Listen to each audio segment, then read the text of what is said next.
Graça e paz, irmãos. Boa noite a todos.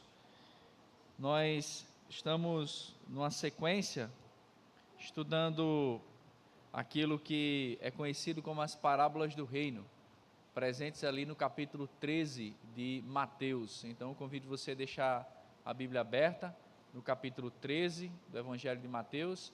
Se você não trouxe a Bíblia, a gente vai projetar o texto aqui na versão que nós estamos lendo, que é a Almeida Revista e Atualizada.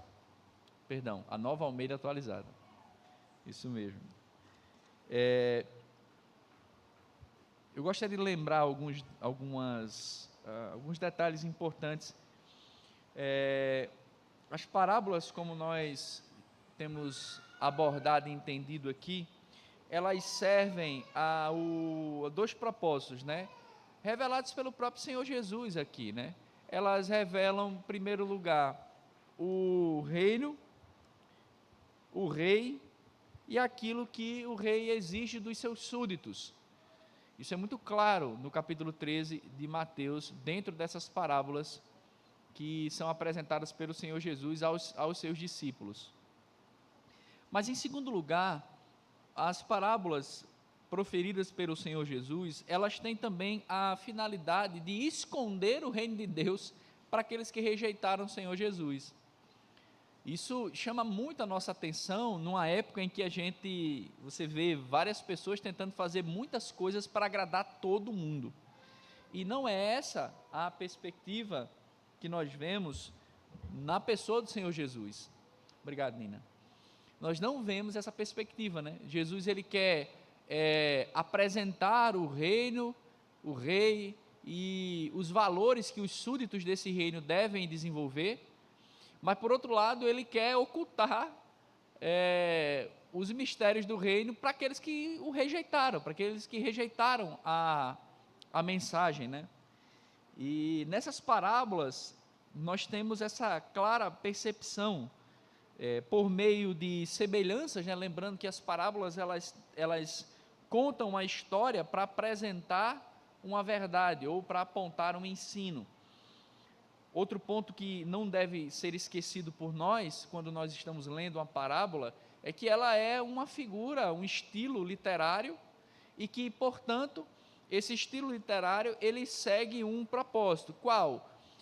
A própria interpretação da parábola está na parábola, ou seja, você não pode, de forma alguma, dar um outro significado que você acha que a parábola tem, porque na própria parábola encontra-se a explicação e o propósito que a parábola tem como finalidade.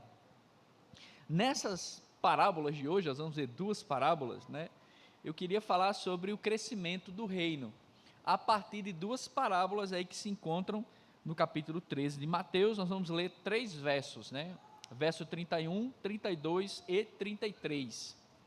Mateus capítulo 13, a partir do verso 31, diz assim a palavra do Senhor. Jesus lhes propôs outra parábola, dizendo: o reino dos céus é semelhante a um grão de mostarda, que um homem pegou e plantou no seu campo.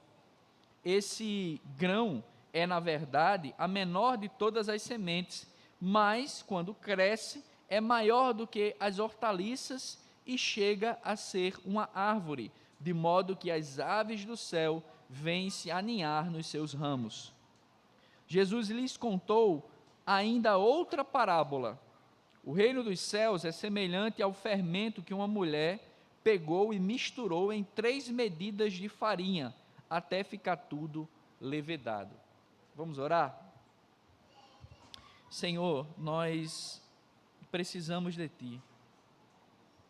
Nós precisamos que o Senhor abra nossa mente, ilumine o nosso coração, para que a verdade da Tua palavra possa encher o nosso coração nessa noite.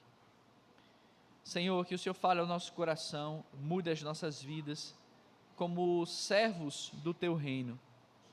Que a Igreja Batista em Passagem de Areia possa, como parte do Teu reino, desenvolver esses valores para a glória do Teu próprio nome. Dá graça para mim, que eu seja fiel e claro e que o Senhor me capacite. Preciso do Senhor. Em nome de Jesus nós oramos. Amém. Irmãos, só lembrando, capítulo 12 de Mateus, o Senhor Jesus, ele cura alguns enfermos, e os fariseus começam a duvidar do ensino do Senhor Jesus, e começam a dizer que Jesus, ele na verdade, ele está possuído pelo poder do demônio, por isso que ele pôde operar aqueles milagres que ele havia operado. Então, nesse contexto de ataques ao Senhor Jesus, Jesus ele olha para os seus discípulos, né, ele vai para um barco, senta no barco e ele começa a ensinar as multidões, mas especificamente direcionado aos seus discípulos. Então, a imagem que tem que estar na nossa mente é essa. Imagine que Jesus está ali diante de uma multidão, e seus discípulos próximos a ele, você tem os fariseus e saduceus, os líderes religiosos, questionando a autoridade de Jesus. É como, imagine você dando uma aula, ou ensinando algo, e você tem ali no meio daquelas pessoas que você está ensinando, você tem pessoas que estão muito interessadas em ouvir aquilo que você está ensinando, mas você tem outros que estão ali, mentiroso, esse cara, que danado esse cara está falando isso? Como é que pode ser? Isso é mentira, isso é um charlatão, ele está enrolando todo mundo. Era mais ou menos essa situação. Então, essas parábolas no capítulo 13 de Mateus estão dentro desse contexto de uma contestação dos fariseus, mas também de uma instrução do Senhor Jesus dada aos seus discípulos especificamente. É tanto que nós vimos aqui que em determinadas ocasiões, por exemplo, do verso 10 ao verso 17 e dos versos 36 a 43, nós temos o Senhor Jesus saindo, voltando para o lugar onde ele ficava, para a casa dele, e explicando mais detalhadamente as parábolas somente para os discípulos. Isso em si já nos mostra esse propósito específico dessas parábolas, de instruir os discípulos do Senhor Jesus, e de esconder essas verdades daqueles que rejeitaram o Senhor Jesus como Salvador. Então, nesse sentido, essas parábolas, elas são direcionadas especificamente para o povo de Deus, para nós, a sua igreja. Daí nós entendemos a nomenclatura que os estudiosos dão a elas como as parábolas do reino, porque elas vão trazer esse ensinamento sobre o que é o reino, quem é o rei, e o que o rei exige dos súditos desse reino, no caso nós, o povo do Senhor. Essa parábola especificamente aqui, né, lembrando que nós falamos sobre a parábola do semeador, Mateus 13, 1 a 23, que fala justamente de uma única semente, mas com 4 tipos de solo, e que somente aquele solo onde a semente ela floresce e produz continuamente é o coração daqueles que de fato são discípulos do Senhor Jesus, que fazem parte do reino de Deus. Na parábola do domingo passado, nós falamos sobre a parábola do joio, que é uma parábola que tem a finalidade de causar nos discípulos do Senhor uma autoavaliação, porque mediante os frutos que nós produzimos, é que nós testificamos que fazemos parte do reino de Deus ou não. São os frutos que vão dizer se você é ou não é um discípulo do Senhor Jesus. Não é você levantar a mão e vir para o culto de domingo, mas é os frutos que você produz mediante o que o Senhor nos ordena em sua palavra, que vão demonstrar a sua participação ou não no reino de Deus. E hoje, nessas 2 parábolas que nós acabamos de ler, a parábola do grão de mostarda e a parábola do fermento, elas têm a mesma finalidade. Os estudiosos vão dizer que, na verdade, elas são parábolas como se fossem 2 faces de uma mesma moeda, porque ambas as parábolas, elas tratam do mesmo conceito, da mesma ideia, que é como o reino de Deus ele cresce, certo? E nesse sentido, essa é a pergunta que vai nos guiar hoje à noite, né? Como o reino ele cresce. E essas duas parábolas mostram para nós que o crescimento do reino de Deus ele acontece de duas formas muito interessantes. Antes de eu começar a explicação, o nosso tempo com as redes sociais e televisão, mídia, computador, internet, alta exposição da vida privada, da vida pública, né, das pessoas, você vê que você tem uma ânsia das pessoas, né, por se tornarem influentes, né? Criou-se até uma nomenclatura, né, influencers, né? É tão engraçado os influencers que não sabem multiplicar 7 vezes 7. É muito interessante, o cara é influente. Eu fico imaginando no quê, né? Não sabe quanto é que é 7 vezes 7.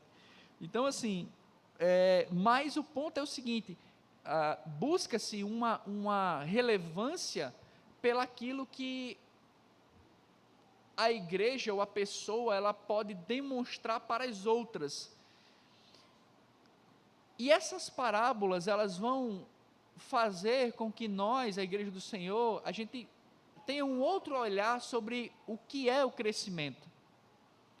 Daí, quando eu estava estudando para trazer essa mensagem para a amada igreja, eu fiquei pensando, meu Deus, como a nossa cultura e a nossa percepção da realidade, ela é contrária àquilo que Deus revela nas suas escrituras, né? Literalmente, a perspectiva do reino, aquilo que Jesus apresenta do seu reino, é contrário, vai na contramão do que a nossa cultura ela prevê como, ou que ela apresenta como algo que seja grandioso, que seja, né, relevante, que cause influência no nosso mundo atual. Essas parábolas elas vão falar do crescimento, né? Mas não do crescimento de acordo com a cultura presente, mas o crescimento de acordo com os valores do reino. E nesse ponto, a primeira parábola, verso 31 e 32, ela vai dizer que o reino, ele cresce externamente, mas por meio de quê? Por meio do serviço, por meio da utilidade. É isso que essa parábola vai apontar muito claramente. Verso 31, Jesus lhes propôs outra parábola, dizendo, o reino dos céus é semelhante a um grão de mostarda, que um homem pegou e plantou no seu campo. Esse grão, na verdade, a menor de todas as sementes, mas quando cresce, é maior do que as hortaliças, e chega a ser uma árvore, de modo que as aves do céu vêm se aninhar nos seus ramos. Essa parábola, talvez para nós, século 21, moradores de Parnamirim, né, de certa forma, vivemos numa cidade urbanizada, né, talvez a gente não tenha essa percepção aqui agrícola, né, do crescimento dessa planta, né, que na verdade é como se fosse um arbusto, né, ele cresce num período de tempo, os botânicos dizem que máximo, às vezes cresce 2,5 metros, algumas só chegaram a 3 metros, quase 4 metros de comprimento, mas não é tão grande, mas para aquele contexto ali, daquela região do Oriente Médio, é uma planta de certo volume. Mas o ponto aqui, e essa é a ênfase que o Senhor Jesus está dando ao contar essa parábola, mostrando para os discípulos como é o crescimento do reino, ele vai dizer que essa parábola, ela revela o reino de Deus não pelo tamanho em si, porque a semente, e aí minha irmã é muito engraçada, minha irmã, ela não sei onde é que ela arranjou, não me pergunta, eu não sei, mas quando eu era adolescente, eu fui discipulado pela minha irmã, né, minha irmã se converteu primeiro, e aí foi ela quem me discipulou, minha irmã Glória, de vez em quando ela aparece aqui na igreja, para puxar minhas orelhas, aí ela arranjou uma semente de mostarda, e aí eu perdi, tá, irmãos, ela não veio hoje, então, mas se ela estiver assistindo em casa, depois ela vai me dar um carão, mas eu perdi a sementinha que ela me deu, mas ela, de fato, irmãos, parecia um grãozinho de areia, é muito pequenino, ela conseguiu não sei aonde, e aí eu sei que eu peguei um durex grosso, né? Aí colei na minha Bíblia, né? E o pessoal pegava a minha Bíblia às vezes, o que é isso aqui? Você tem uma poeira, uma areia? Eu disse, não, calma, isso aí eu usava para explicar a parábola, isso aqui é o grão da mostarda e tal. A ênfase que o Senhor Jesus está dando é que o reino de Deus, ele cresce não com a pompa e a força que os impérios crescem ao longo do tempo. E lembrem, o povo de Israel estava sendo dominado por quem? Pelo Império Romano. Como é que um romano enxergava o poder, o crescimento e a grandeza do império? Pela força de suas conquistas, pelo tamanho do seu exército, pela capacidade de domínio que o exército romano tinha sobre as populações que eles iriam conquistar. Então é pela força, pelo poder, pela riqueza. E aí Jesus, contrariamente isso, ao falar do crescimento do reino de Deus, ele usa uma semente minúscula. E ele vai dizer que o reino de Deus, ele é como se fosse essa semente, né? E aí, o comentarista, eu achei muito interessante, eu fui ler o texto de Zacarias, capítulo 4, o comentarista que eu li, ele sugere que essa ênfase pequena é de fato uma profecia do profeta Zacarias, capítulo 4, quando o profeta vai dizer, o Senhor está dizendo ao profeta, né, não despreze os pequenos começos, né? Porque o que vai ser pequeno, depois vai se tornar grandioso. E essa é a mesma ênfase que o Senhor Jesus está dando aqui, nessa parábola do grão de mostarda. Porque essa semente que é pequena, ela se desenvolve e ela cresce, ela se torna uma planta grande, ao ponto das aves encontrarem nela abrigo. E aí, eu não vou ficar aqui discutindo que tipo de planta é, qual tipo de árvore, qual tipo de ave pousa na planta, porque essa não é a ênfase. A ênfase da parábola é mostrar para nós que o crescimento do reino de Deus, ele está no serviço e na utilidade que ele tem. E como é expresso isso? Verso 32, as aves do céu vêm aninhar-se nos seus ramos. Isso traz para a gente, isso evoca essa comparação que a missão que Deus deu ao povo de Israel deveria ter sido aplicada, mas que Israel esqueceu-se da sua missão. Zacarias 17, 22 a 24, Zacarias 31, 6, Isaías 49, todos esses textos diziam ou afirmam que Israel seria a luz das nações. O povo viria a Israel para que Israel apresentasse Deus a essas nações. As nações viriam a Israel para encontrar nela o Salvador. Só que Israel perdeu essa finalidade da sua existência enquanto povo. Eu fico imaginando, e aí, quando estou lendo o texto assim, eu fico imaginando a cara dos fariseus, Jesus dizendo um negócio desse. Vocês conseguem prestar atenção assim? Infelizmente o celular mata a gente, né? Destrói a nossa imaginação. Mas isso aqui deve ser muito legal. Os cabas deveriam estar babando de raiva para jogar uma pedra na cabeça de Jesus, quando Jesus falou um negócio desse aqui.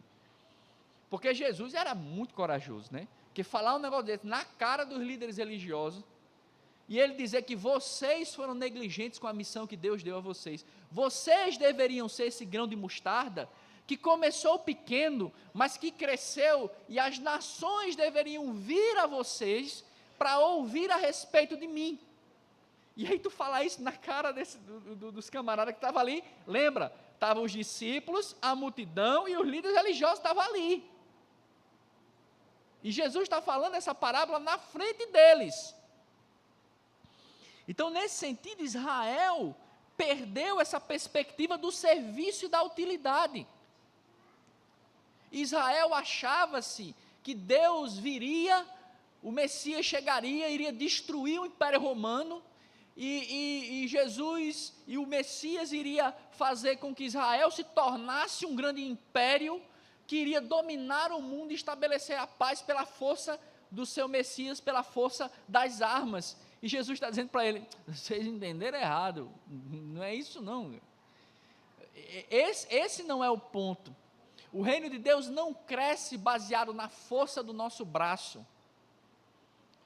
O reino de Deus não cresce como cresceram e crescem os impérios hoje.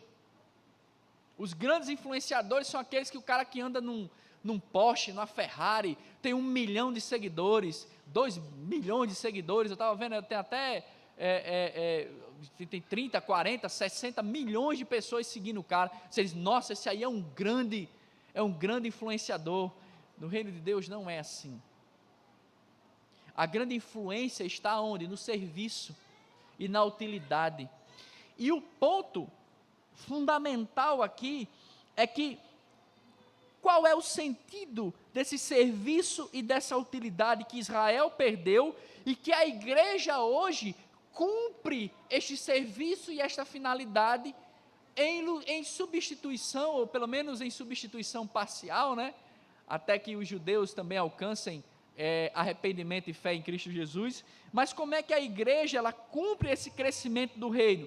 A igreja ela cumpre esse crescimento do reino na medida em que ela proclama o evangelho de salvação a todas as pessoas do mundo. É isso que Atos 1:8 vai dizer. Jerusalém, Judeia, Samaria, até os confins do mundo. Então o reino de Deus, ele cresce, não baseado na força, no poder, na fama, mas o reino de Deus cresce na medida em que nós cumprimos a missão de servir as nações na proclamação do evangelho da graça. É isso que Jesus está mostrando para os discípulos, que foram aqueles que levaram o evangelho do reino, a mensagem do reino para todas as nações do mundo. Nós somos ocidentais, nós estamos nas Américas, tem um oceano que nos separa do Oriente Médio, de onde o evangelho veio. Esse reino, nessa perspectiva de uma proclamação da mensagem de salvação do reino, ele é muito maior do que o Império Romano. O reino de Deus, ele é maior, não por causa da força política ou da força militar, mas por causa do rei e da mensagem poderosa de salvação, que não se limita a uma nacionalidade como Israel acreditava que era, mas ela é universal, no sentido de que todos os povos que ouvirem a mensagem de salvação e se converterem em arrependimento e fé farão parte desse reino. Nesse sentido, aquele reino que começou com uma semente de mostarda, cresceu para que as nações se abrigassem em seus ramos. A mensagem continua a mesma, o reino continua o mesmo. Nós somos parte desse reino, nós somos essas aves que estão aninhadas nos ramos dessa mostarda que cresceu. Meus irmãos, então, antes de pensarmos em poder, em força, em riqueza, para influenciar o mundo, nós como igreja do Senhor, nós deveríamos pensar com a mente de Cristo, com a mente do Rei, que nos lembra que o crescimento do seu reino não é por força ou por violência, mas é pelo convencimento do Espírito Santo no coração do pecador, chamando ele à fé e ao arrependimento. Então, qual é a nossa missão? Não é sermos ricos, famosos, né? Mas é proclamarmos o evangelho da graça para que Deus chame pecadores ao arrependimento e que Deus faça o seu reino florescer. Eu nunca mais vi, graças a Deus, eu também parei de assistir essas coisas, eu ficava com muita raiva, mas é incrível, algum jogador, algum famoso aí, artista se convertia, né? Aí, fulano de tal se converteu, aí eu dizia, glória a Deus, né? Que bênção, né? Deus resgatou fulano de tal aí, e aí 15 dias depois, estava o cara pregando na igreja, dando testemunho. Eu disse, meu Deus do céu, o cara sentava na frente da igreja, né? Qualquer vídeo da igreja era o cara. Eu disse, meu Deus, isso é uma estratégia mundana. Isso é uma estratégia romana. Né? Os romanos tinham uma forma de demonstrar o seu poder, né? O marketing romano, né? Como é que ele fazia? Os romanos invadiam um determinado reino, cidade, dominava aquela cidade, e eles pegavam um general, né? Deixavam o cara nu, amarravam a corda no pescoço dele, e aí o general do exército romano saía com a corda, ele sentado no seu cavalo, amarrava a corda na sela do cavalo dele, e ele entrava na cidade, na frente de todo mundo, né, com o general sendo puxado, pelado, amarrado, todo sujo, e ele entrava na cidade, na via principal. E aí as pessoas, né, jogavam tudo que não presta, né? Ovo podre, camisa do Corinthians, não, tô brincando. Jogavam tudo que não presta no cara e cuspiam nele, xingavam ele. Por que o general romano fazia isso? Para que o povo da cidade visse, rapaz, ele nos dominou. Olha o nosso melhor general, ele está humilhado. Então, quando a igreja, Zezinho do futebol, né, um craque, ganhou, sei lá, eu entendo zero de futebol, me ajudem aí, irmãos. Ganhou a Champions League, né, ganhou o melhor jogador do mundo, né? Olha, se converteu, aí o pessoal da mídia passa 3 horas filmando só o cara, né? E divulga a imagem da igreja, é o cara assim, né? O que é que você está fazendo? Você está sendo romano. Você acha que o crescimento da igreja é baseado na fama do cara que se converteu. O reino de Deus não cresce assim. O reino de Deus cresce pela proclamação do evangelho, chamando pecadores ao arrependimento. Por isso que não existem estrelas no reino de Deus.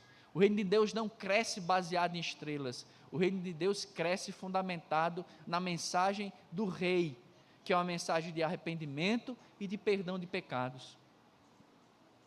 Por isso, a imagem do grão de mostarda. Então, como é que o reino de Deus cresce? Ele cresce externamente pelo serviço. E qual é o serviço, pastor? A proclamação do evangelho da salvação. Você quer ver o reino de Deus crescer e florescer? Pregue o evangelho. Você quer ver o reino de Deus crescer e fazer a diferença no mundo? Pregue o evangelho. Escutem o que eu vou dizer para vocês aqui. Esse ano é ano de eleição. O que vai aparecer de candidato dentro de igreja, dizendo que é crente, dizendo que vai mudar o Brasil, vai transformar o Brasil, porque ele vai ser o porta-voz de Deus para transformar o Brasil. Isso é romano. Isso é pagão. O reino de Deus não cresce a partir de política. O reino de Deus não cresce baseado na fama de ninguém. O reino de Deus cresce pela mensagem salvadora do evangelho da graça, do rei que chama pecadores ao arrependimento. E nesse sentido, não sei se pretendo, talvez ano que vem, se assim Deus nos permitir, pretendo estudar a história da igreja com os irmãos na escola bíblica. E uma das coisas mais legais do mundo de você ser batista é porque os batistas eles foram perseguidos na história da igreja por várias coisas, né? Mas uma das coisas que o movimento batista no século XVII ele começou a ser perseguido foi porque quando os ingleses, né, as igrejas episcopais inglesas e as presbiterianas escocesas que também já estavam na Inglaterra chegaram assim, a gente tem que tomar os cargos de poder para mudar a realidade política do país. Aí os batistas disseram, não me interessa por isso não. Mas como assim? Vocês não vão pegar em armas, a gente não vai tomar o poder? Aí os batistas, a gente não gosta muito disso não. A gente vai ficar por aqui, né? Pregar o evangelho, batizar os pecadores que confessam e se arrependem. Mas vocês não querem o governo? Não quer governo não. E cargos da polícia? Não, a gente também não quer não. Os caras, e aí como é que você compra alguém que não se interessa pelo poder? Você vira inimigo dele, né? Por isso que muitos dos nossos amigos batistas no século XVII foram enforcados, afogados e queimados, né? Porque, fundamentalmente falando, os batistas pregam a total separação entre igreja e Estado. Isso não significa, por outro lado, que você, enquanto cidadão, não tem uma opinião política. Aí é diferente. Eu estou falando da instituição, da igreja. A igreja é diferente. Então, eu nem coloquei isso no sermão, mas eu achei importante lembrar os irmãos isso. A igreja não cresce por isso. Quando eu vejo uma igreja dando muita ênfase a uma única pessoa ou a um único político, eu tendo a pensar que essa igreja ela está distante dos ideais. E assim, irmãos, a gente está 7 meses juntos, né? E eu vou logo dizendo, tá? Se porventura vier algum político aqui, ele será recebido como qualquer pecador que precisa ouvir do Evangelho da Graça. Não darei esse púlpito para nenhum político, certo? E não vou separar nenhuma cadeira especial para ele sentar. Ele vai sentar no mesmo canto que ele conseguir sentar, certo? Se ele conseguir sentar aqui na frente, bem. Se ele não conseguir, ele senta lá atrás, em qualquer canto, certo? Porque na igreja não existe estrelas. Aqui só quem brilha é o Senhor Jesus. Amém? Eu não coloquei isso aqui no sermão não, mas eu acho importante para a gente fazer essa diferenciação. Mas em segundo lugar, a segunda parábola, a parábola do fermento. Essa parábola, ela vai também falar do crescimento, só que de uma perspectiva diferente. A parábola do grão de mostarda, ela mostra o crescimento de forma externa.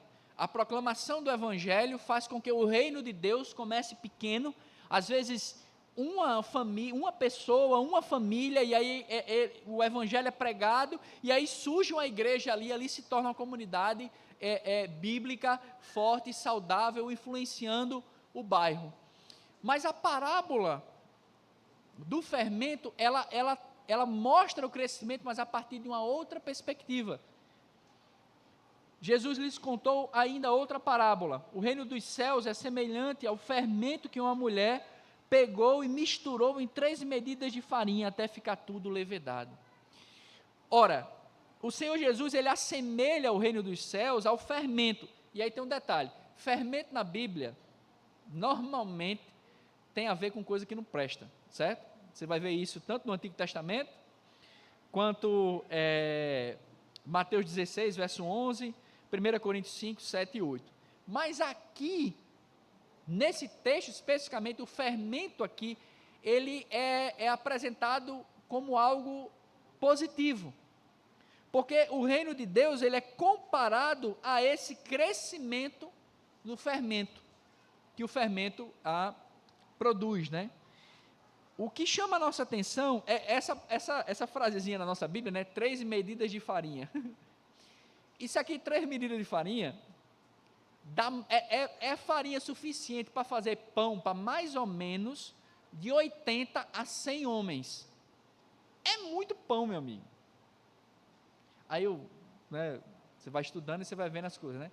Aí, por exemplo, isso aqui, essas 3 medidas de farinha, foi a mesma quantidade que Sara fez para os 3 anjos, né? No caso, a teofania, né? Deus e os 2 anjos. 3 cabas comeu isso aqui, né? Fora um boi, mel e vinho, né? Por isso que eu digo, Jesus gosta muito de comer, né? Depois eu faço uma defesa mais acurada sobre o fato de Jesus gostar de comer. Por isso que crente gosta de comer, amém? Glória a Deus. Mas o ponto aqui não é este. O ponto é o seguinte: essas 3 medidas de farinha, a mulher aqui do caso, ela usa pouco fermento, e esse fermento faz com que a massa inteira cresça. Pastor, como é que o reino de Deus é comparado aqui, esse crescimento dele, com esse fermento? Simples. O fermento, ele age internamente na massa. É por isso que os comentaristas dizem que essas 2 parábolas, elas não podem ser ensinadas separadas, elas têm que ser ensinadas juntas. porque elas são duas faces de uma mesma moeda. O reino de Deus, ele cresce de forma externa, na medida que a igreja, que os súditos do reino pregam o evangelho, e o evangelho alcança pecadores de todas as nações, e o reino de Deus vai crescendo.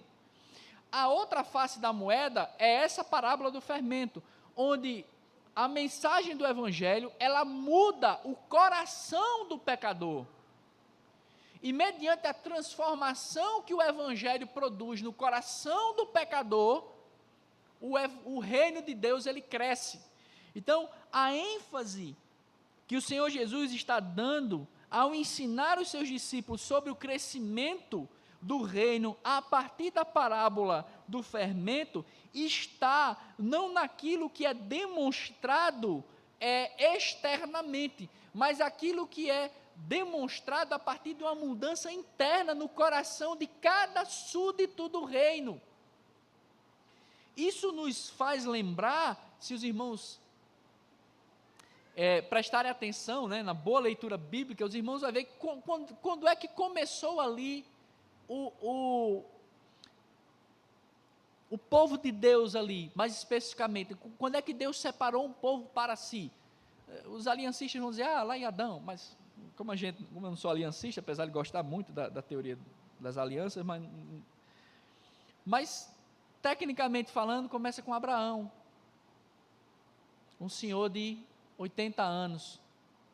De Abraão veio seu filho Isaac, Jacó, José, Moisés, Davi, e aí você tem o progresso do reino de Deus através de Israel.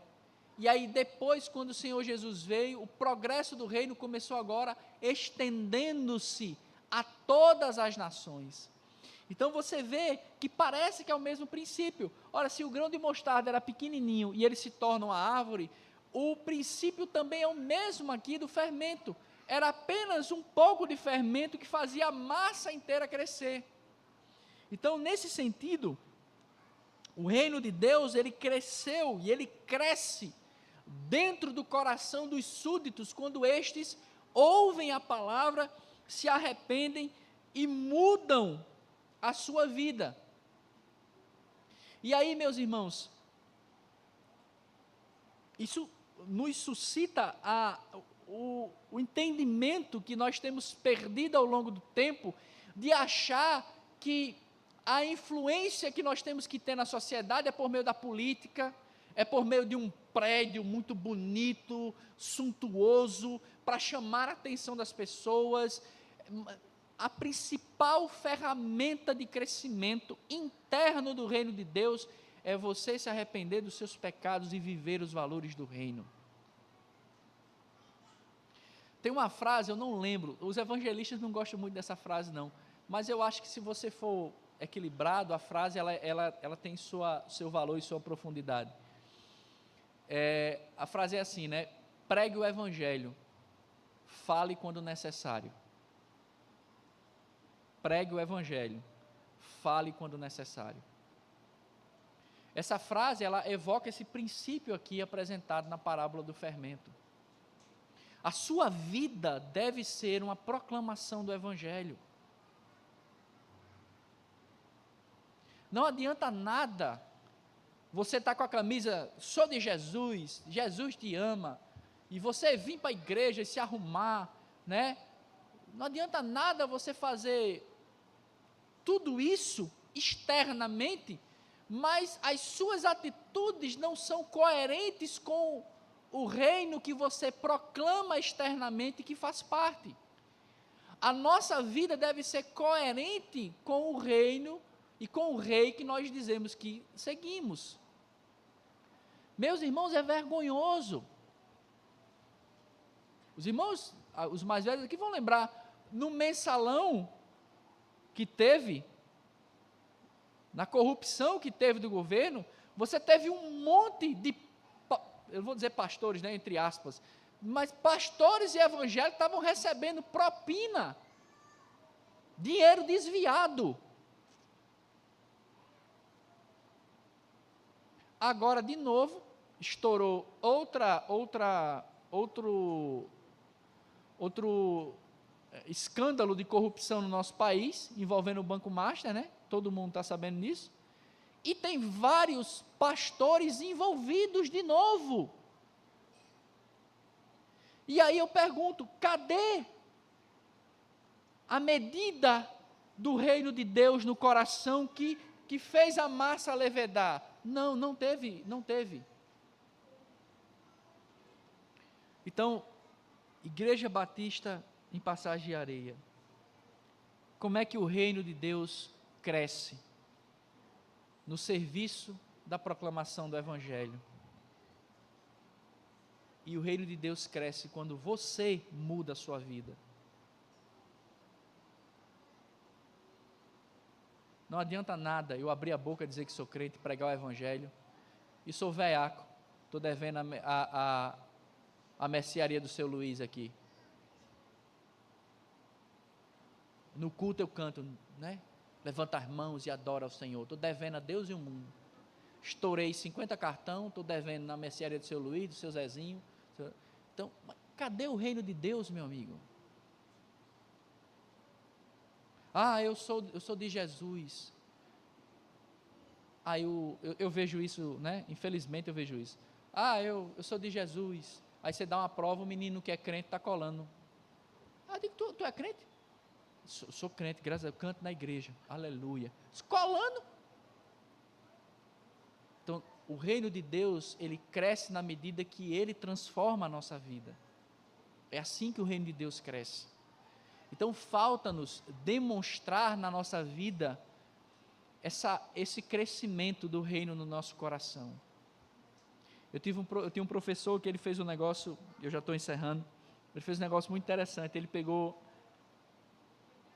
deu aula para a gente no seminário, e aí ele fez a revisão, e a gente esperando a prova, né, todo mundo nervoso para fazer a prova.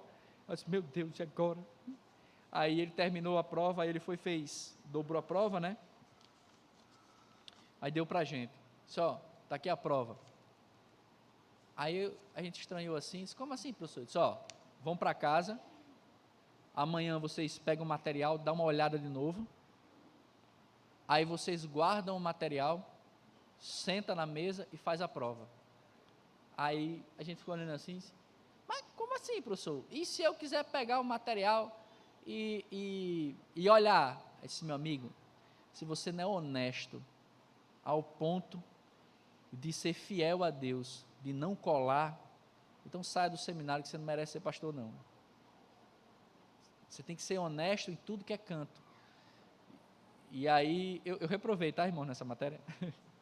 Eu reprovei, mas não colei, eu reprovei. Aí repeti a matéria, estudei mais e passei. Mas é verdade. É verdade. Quantos alunos meus, se tivessem a oportunidade de colar, não colariam? Né? Então o reino de Deus, ele começa dentro de nós. Quem é que vai vigiar você? É o Espírito Santo de Deus. Porque é interno. Agora, como nós vimos na parábola anterior, os frutos que você demonstra revelam de qual reino você faz parte. Por isso que a avaliação é individual.